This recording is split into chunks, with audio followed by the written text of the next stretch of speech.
Hi guys, magandang araw po sa inyo lahat. Ito naman po ang kaibigan niyo si Jake. Happy holidays po. Merry Christmas. Sana po ay nasa mabuti kayong kalagayan. Ano bang topic natin for today? Ang topic natin for today, always believe in yourself.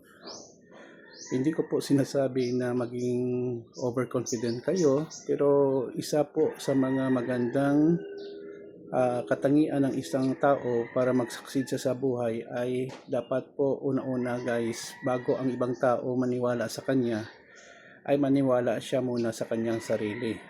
Bakit po?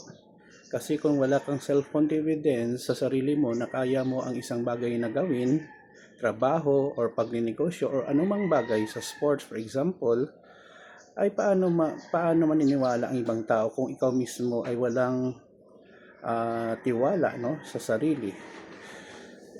Building self-confidence or believing in yourself takes experience, time, and maturity. Hindi po ito makukuha sa isang araw lang, buwan.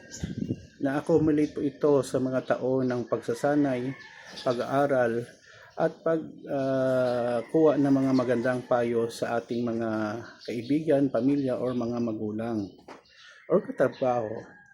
So dapat guys, kahit sa tingin mo ay hindi mo kaya ang isang bagay, why not give it a try? Kung mag-fail, at least you have done your best. Mas maganda na yan kaysa hindi ka pa nag-try. By believing in yourself, it will open up so many opportunities for you, not only to improve yourself, but to prove to other people that you have the capacity to overcome those challenges na ibinibigay sa iyo. Kahit ako guys, isang nagsisimula pa lang ako sa pagtrabaho, being book author, software engineer, negosyante, marami din akong doubts sa sarili ko. Parang wala pa akong tiwala sa sarili ko na makakaya ko.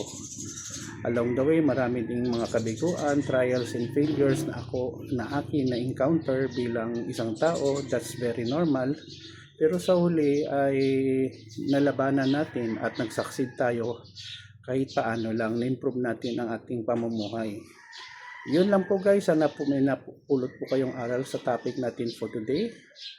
Believe in yourself. Kasi po, kailangan yan kung gusto mong maging successful sa iyong buhay or sa anumang mga sa larangan dito sa mundo. Yun lang po guys, please follow me in my Facebook and YouTube channel. Please subscribe. Maraming salamat po. Ingat po tayo lagi. Ito naman pong kaibigan niyo si Jake. Paalam guys. See you in the next video.